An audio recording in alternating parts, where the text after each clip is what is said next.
हार्वेस्टरने गहू काढण्याकडे लिंबा गणेश येथील शेतकऱ्यांचा वाढता कल। मजुरांऐवजी यंत्रसामग्री परवडते, तसेच वेळ, श्रम व पैशांची बचत। बीड प्रतिनिधी।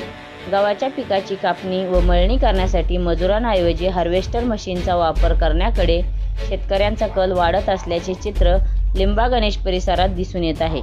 यंत्राद्वारे काढणी केल्याने वेळ, श्रम आणि खर्चाची बचत होत असल्याने शेतकरी यांत्रिकीकरणाला पसंती देत असल्याची प्रतिक्रिया येथील शेतकरी गणपत तागड यांनी व्यक्त केली। बीड तालुक्यातील लिंबा गणेश परिसरात सध्या रब्बी पिकाच्या कापणी मळणीची लगबग सुरू आहे। गत काही वर्षांपासून गव्हाची काढणी हार्वेस्टर मशीनच्या सहाय्याने करण्याचे प्रमाण वाढले आहे। शेती कामासाठी मजुरांची टंचाई तसेच वाढलेले मजुरी दर यामुळे शेतकऱ्यांना पारंपरिक पद्धतीने कापणी करणे कठीण होत आहे।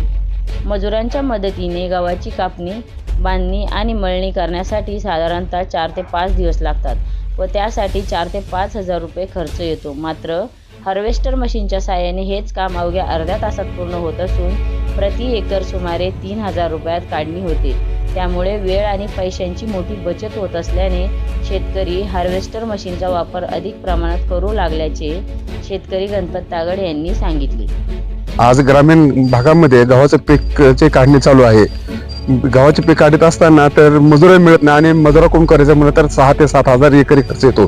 त्यामुळं शेतकऱ्यांनी शक्यतो हार्वेस्टरने गहू काढण्याचं हाती काम घेतलेलं आहे आणि त्यालाही खर्च कमी येतो। एकरी 3000 खर्च येतो जवळपास। परंतु एका बाजूने पाहिलं तर खर्च कमी येतोय, परंतु गव्हालाच भाव कमी असल्यामुळं साधारण 2200 ते 2500 गव्हाचा भाव आहे, तोच कमी असल्यामुळं शेतकरी सध्या त्या बाबतीत अडचणीत आहे। काय ना तुमचं? गणपत तागड, राहणार लिंबा गणेश।